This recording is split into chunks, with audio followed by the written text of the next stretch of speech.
Welcome to another episode of Elementality, everybody. Shoot, good to be here with Carl Richards in the afternoon. Carl, just appreciate you coming out of them Dar Hills to come down here with the commoners. Got a whole thing going on. Like, shoot, good to be here. What happened? Excited to be here. It's Cowboy Wednesday. There we go. Yeah. Perfect. For those of you who don't know, I did grow up on a calf ranch / potato farm, depending on the summer. Sometimes Grandpa took me to the calf ranch. Sometimes Dad forced me on the potato farm to work there. That explains a lot. And we decided that farming and ranching was not the career path that would pay the bills. And so, of course, went into finance. Right. So you could solve some problems. Solve some new problems. Right. Yeah. So problem today that we're going to be covering is in a series. If you haven't checked it out, you might want to go back and listen to a couple episodes ago. We kind of introduced this new future, new business model, and a series of conversations around the main problems that are stopping us from reaching the 99%. Yeah. I think that's a kind of at the core of what we're trying to do here is help you help more people and do it in a way that's sustainable and profitable. Right. But really expand access to people that traditionally have been out of the conversation. Yeah. Yeah, and so the problem today in this episode that we want to talk about is this idea that the outputs of the work we do. So we've got these tools, they generate this fancy outputs. The outputs are the things the clients see. The outputs are two problems. The outputs are often, almost always complex. I mean, after all, we're using a tool that was designed for the atomic bomb, right? So the outputs are complex. And they're almost always, this is such a fascinating thing to me, almost always oriented around retirement. Mm-hmm. It's almost like we don't have a financial planning industry. We have a retirement planning industry. Yeah. So the problem, outputs are too complex, and they're almost always oriented around retirement. So let's talk about that a little bit. Well, if you listen to last week's episode where we kind of introduced the idea that a more holistic and quicker, speedier way to get to great conversations would be through our financial vitals, the Element scorecard. Right. That's kind of the foundation of what we built, what we're building on this week. If we've got a main thing that we want to kind of touch on this week, it's going to be that, again, we're trying to serve more people. We're trying to do it in a cost-effective way, so that we don't price people out of the conversation, right? I think the challenge is that we're also used to doing everything all at once and all up front. Mm-hmm. And I think the solution is we have to start having smaller, more focused conversations. That just aren't more targeted conversations. To a specific question. Mm-hmm. And the scorecard that, we've built helps us focus the conversation from the question that the person has into a more focused answer. Yeah. Right? It's a more targeted conversation as opposed to using a complex output that's retirement focused to sort of be the backdrop of all of our conversations. Yeah. And then have to explain what that is and have to go through it and talk about assumptions and sort of like how we give use me an that. example of there's two places I want to go. One is I want to talk about what does it mean that it's too complex? Mm-hmm. Like, how does that show up in the world? That it's too complex and targeted around retirement, right? And the second place I want to go is let's just talk about some examples. Because I know in a couple of episodes ago we talked about showing up at the emergency room with, I hate this example, but showing up at the emergency room with a knife in my leg, right? And the doctor says, hey, it kind of depends. Mm-hmm. First, I'd like to just see where your cholesterol levels are. Have you had any history of problems with your ears? Right? And I'm like, brother, I've just got a knife in my leg. Can you just get this out? And I think this idea of smaller, targeted conversations comes back to, I've got an acute question. I'm a client. I've got an acute question. I've got an acute financial problem I want solved. Mm-hmm. And if I show up at a traditional financial planning setting with traditional tools, traditional service models, and traditional business models, I get basically told hey, it depends. Can we check and see, when do you want to retire? You're like, no, I just am trying to figure out how much can I afford for my daughter's apartment in New York. Yeah, and to answer that question, like traditionally we're using scenario analysis Right. that has a lot of underlying assumptions. We're Right. using simulations that are related to their future wealth, which is still not really at the heart of their question, right? The heart of their question is just like, is this smart or not? Well, we're only doing all that because we needed that context to actually get to be able to provide the answer. So it's not like it was wrong. No. It's just overkill.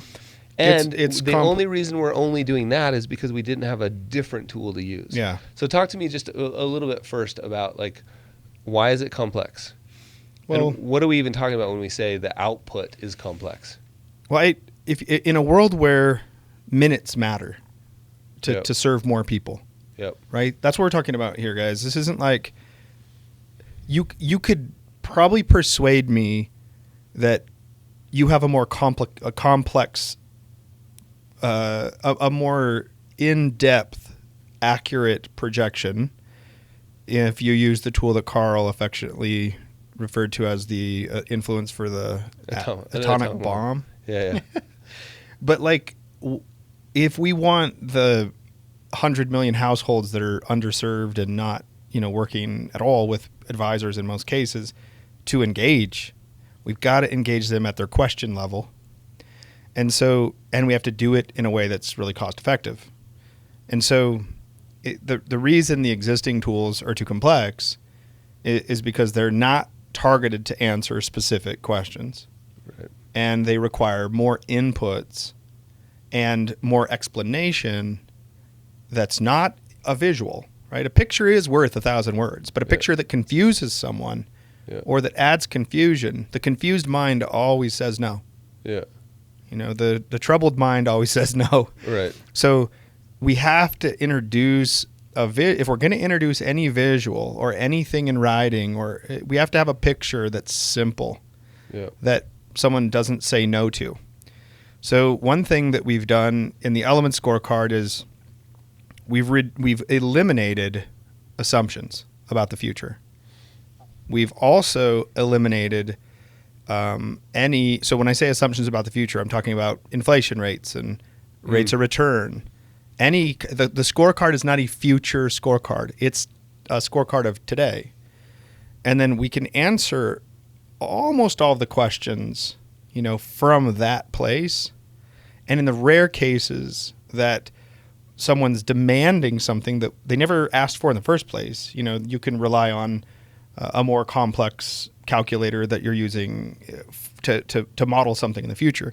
But 90% of the questions that people have they're not efficiently answered through any kind of forecast or assumption about the future. That is because it introduces uncertainty. It introduces another layer now that's further away from their financial purpose. The place where you want to go is go to their financial purpose and make sure that this decision is in support of that financial purpose. Yeah.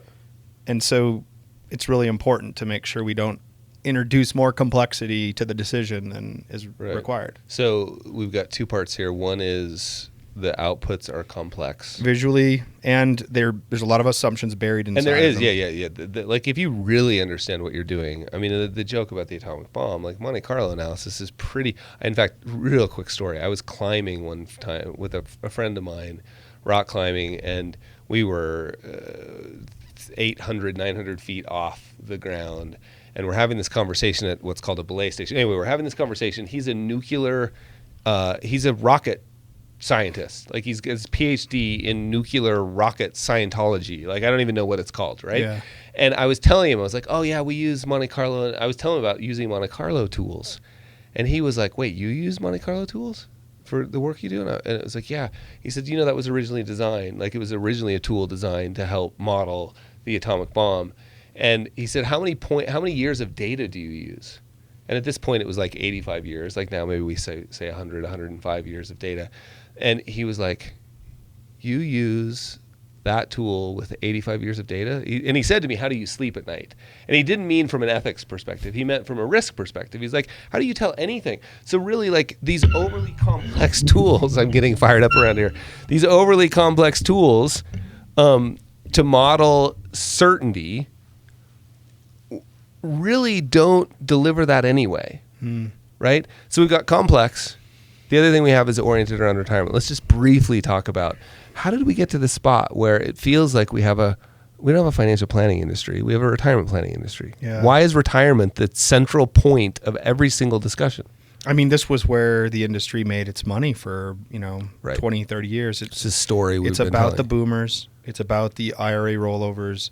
It's just asset management fees and AUM. Yeah. And now we're in a world where Yeah. that generation that's comfortable with that model is transferring wealth to the next generation who's uncomfortable Right. with that model. Right. And so now we're at a place where they want answers to their questions.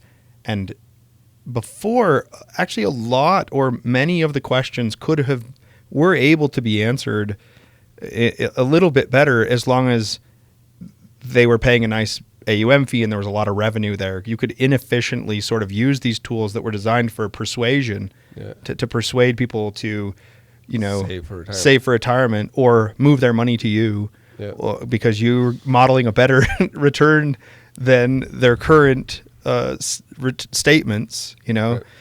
and that the cost of all of that is just not purpose built. It was purpose built for a different reason, and we're trying to purpose build something that can help you serve more people cost effectively. Right. So output overly complex, oriented around retirement. That's the problem. Solution is this idea that we have a objective set of ratios, which we call financial vitals, wrapped up in this beautifully designed thing called a scorecard. But that's not that allows you to do what, right? This idea of having really targeted, really specific conversations. Really small, targeted conversations. Because I think that's just, if you continue to have conversations with people that are small and targeted, over and over, their willingness to come back is very high. Right. And it's also a process, too, of like narrowing in over decades on narrowing in the potential range of outcomes on this thing we call goals, right? The best way to navigate a complex adaptive system is solve today's problem. Yeah. And then get clear and solve tomorrow's. Right? Yeah, and in that beautifully designed scorecard of financial vitals, like one of the targeted topics is we'll call it, when is work optional? Retirement. We've purposefully not called it retirement. Right. Because some people, especially in the XYZ crowd, like they're uncomfortable with the idea of retirement. It's just changing so much. For sure. So yeah, there's a conversation you can have about total wealth and someone's ability to not work anymore. Yeah. But that's very easy to have and much faster, more efficient to have with a simple present day ratio. Right. And if your ratio right now is small, the current ratio we use is called total term for retirement.